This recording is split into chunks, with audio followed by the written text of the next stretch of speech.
Hello दोस्तों, नमस्कार। तो चलिए शुरू करते हैं हम अपनी आज की वीडियो का टॉपिक है हमारे बजट 2022-23।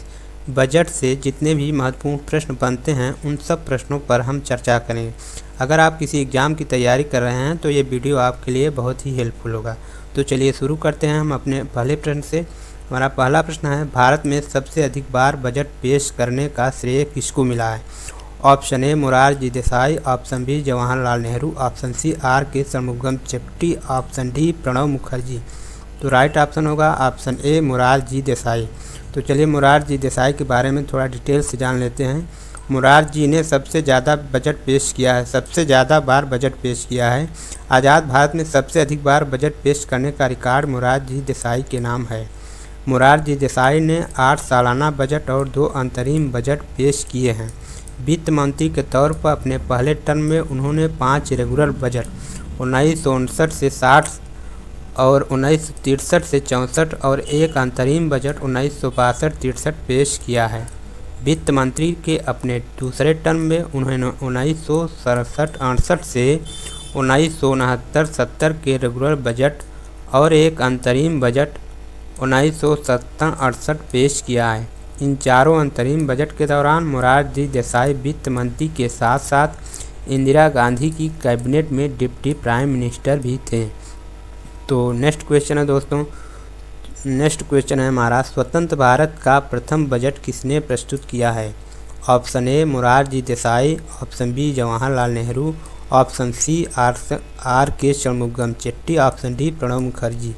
तो राइट ऑप्शन होगा option C R K Shanmugam Chetty. तो इनके बारे में थोड़ा डिटेल से जान लेते हैं।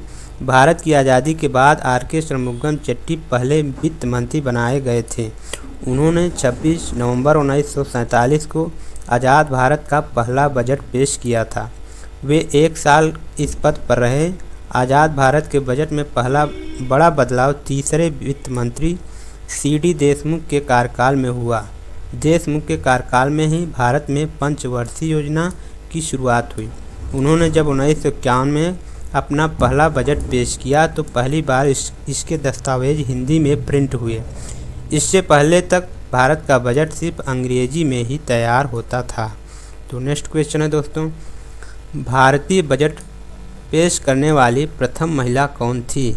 Option A Indira Gandhi, option B Sarojini Naidu, option C Sucheta Kripalani, option D इनमें से कोई नहीं। तो सही ऑप्शन होगा ऑप्शन ए इंदिरा गांधी। इंदिरा गांधी जब प्रधानमंत्री थी तो करीब 1 साल के लिए वित्त मंत्रालय का प्रभार उनके पास भी था। उन्होंने 16 जुलाई 1969 से 27 जुलाई 1970 तक वित्त मंत्रालय का प्रभार अपने पास रखा। इस दौरान उन्होंने 1970 का बजट खुद ही संसद में पेश किया था। इस तरह इंदिरा गांधी के नाम भारत का बजट पेश करने वाली पहली महिला का रिकॉर्ड दर्ज है। उनके बाद भी करीब 5 दशक तक किसी अन्य महिला को यह सौभाग्य प्राप्त नहीं हुआ था। ये प्रथम भारतीय महिला प्रधानमंत्री भी थी, श्रीमती इंदिरा गांधी। तो अगला प्रश्न है दोस्तों, भारत में सबसे लंबा बजट भाषण देने का रिकॉर्ड किसके नाम है?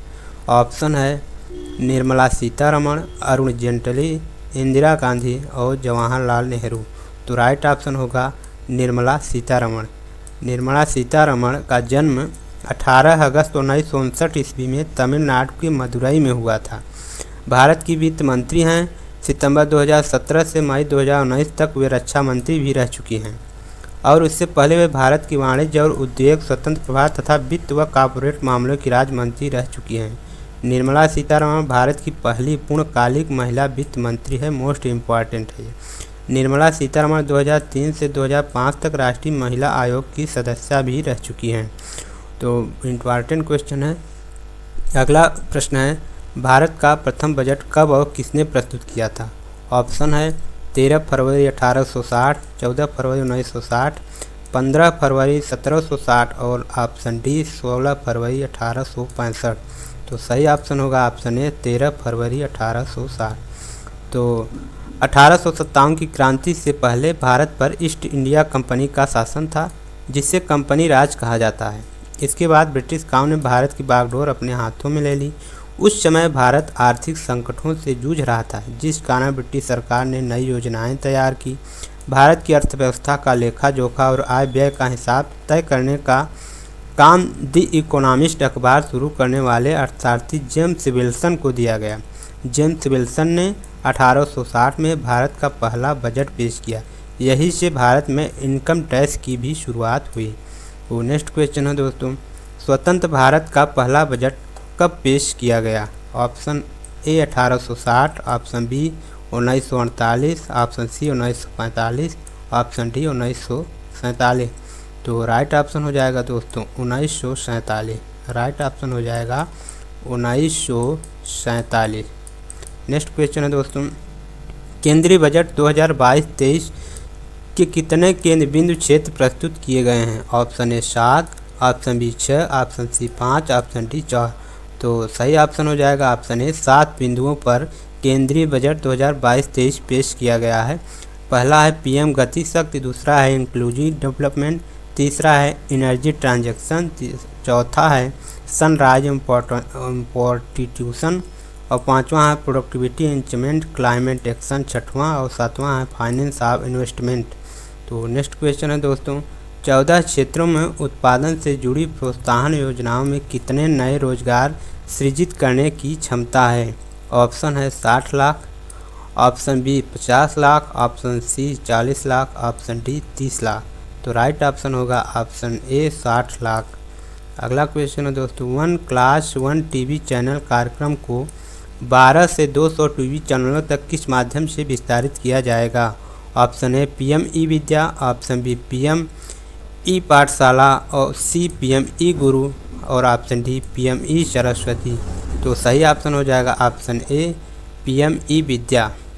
नेक्स्ट क्वेश्चन है दोस्तों, निर्मला सीतारमण लगातार कितनी बार केंद्रीय बजट पेश कर चुकी हैं? ऑप्शन है option A 1, option B 3, option C 4 और ऑप्शन डी 5। तो सही ऑप्शन हो जाएगा ऑप्शन सी 4 बार श्री निर्मला सीतारमण बजट पेश कर चुकी हैं। नेक्स्ट क्वेश्चन है दोस्तों, बजट 2022-23 जिनकी आय 1 करोड़ रुपए से 10 करोड़ रुपए के बीच है, उनके लिए सहकारी समितियों पर अधिभार 12% घटाकर कितना किया जाएगा? Option A 30%, option B 4%, option C 5%, option C 7%। तो सही ऑप्शन हो जाएगा ऑप्शन डी 7%। नेक्स्ट क्वेश्चन है दोस्तों, वित्तीय बजट 2022-23 डिजिटल संपत्ति क्रिप्टो करेंसी पर कितनी फीसदी टैक्स लगाया जाएगा? Option A 25%, option B 30%, option C 15%, option D 12%। तो सही ऑप्शन हो जाएगा ऑप्शन बी 30%। अगला प्रश्न दोस्तों, बजट 2022-23 के अनुसार कोर बैंकिंग सिस्टम पर कितने डाकघर आएंगे?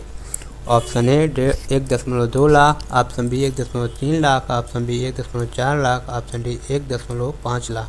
तो सही ऑप्शन हो जाएगा 1.5 लाख, ऑप्शन डी सही है। नेक्स्ट क्वेश्चन है दोस्तों,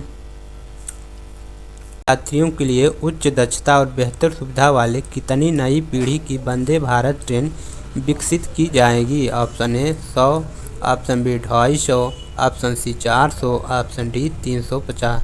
तो सही ऑप्शन हो जाएगा ऑप्शन सी 400 वंदे ट्रेन विकसित की जाएंगी।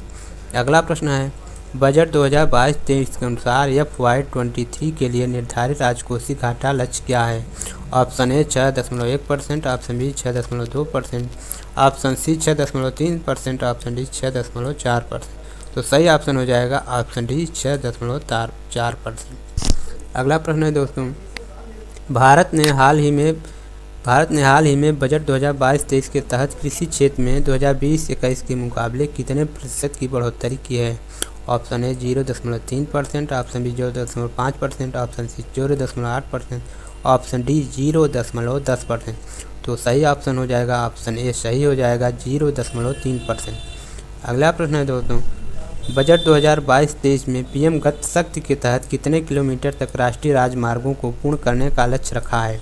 Option A 25,000, option B 30,000, option C 20,000, option D 35,000। तो सही ऑप्शन हो जाएगा ऑप्शन ए 25,000 राजमार्गों का। अगला प्रश्न है दोस्तों, भारत केन बेतवा लिंक परियोजना के तहत 9.1 लाख हेक्टेयर कृषि भूमि पर कितनी बिजली पैदा की जाएगी? Option A 130 megawatt, option B 140 megawatt, option C 120 megawatt, option D 110 megawatt. सही ऑप्शन हो जाएगा ऑप्शन ए 130 मेगावाट। अगला प्रश्न है, भारतीय बजट 2022-23 की मुख्य थीम क्या थी? ऑप्शन है ऑप्शन ए चुस्त दृष्टिकोण, ऑप्शन बी भारत विकास, ऑप्शन सी नए भारत की ओर, ऑप्शन डी इनमें से कोई नहीं। तो सही ऑप्शन हो जाएगा ऑप्शन ए चुस्त दृष्टिकोण 2022-23 की मुख्य थीम थी। नेक्स्ट क्वेश्चन है दोस्तों, भारत में हर घर नल से जल योजना के तहत 2022-23 तक कितने करोड़ घरों को कवर करने का लक्ष्य रखा गया है? Option A 3.5 crore, option B 4.5 crore, option C 2.4 crore, option D 8.10 crore. तो सही ऑप्शन हो जाएगा ऑप्शन ए 3.5 करोड़। अगला प्रश्न है दोस्तों, जल जीवन मिशन के तहत भारत सरकार द्वारा बजट 2022-23 में कितने करोड़ आवंटन किया है? Option A 60,000 crore, option B 70,000 crore, option D 80,000 crore, option D 90,000 crore. तो सही ऑप्शन हो जाएगा option A 60,000 crore. Next question है दोस्तों, बजट 2022-23 के अनुसार नेशनल हेल्थ मिशन के तहत कितने करोड़ रुपए खर्च किया जाएगा? ऑप्शन ए 37,800 करोड़, 40 करोड़, 50 करोड़, 100 करोड़। तो सही ऑप्शन हो जाएगा 37,800 करोड़। नेक्स्ट क्वेश्चन है दोस्तों, बजट 2022-23 के अनुसार ईज ऑफ डूइंग बिजनेस के अगले चरण को क्या नाम दिया गया है? Option A ease of living, option B ease of saving, option C make in India, option D इनमें से कोई नहीं। तो राइट ऑप्शन होगा option A ease of living. तो दोस्तों, अगर आपको ये वीडियो पसंद है तो कृपया इस चैनल को सब्सक्राइब जरूर करें। धन्यवाद। Thanks for watching.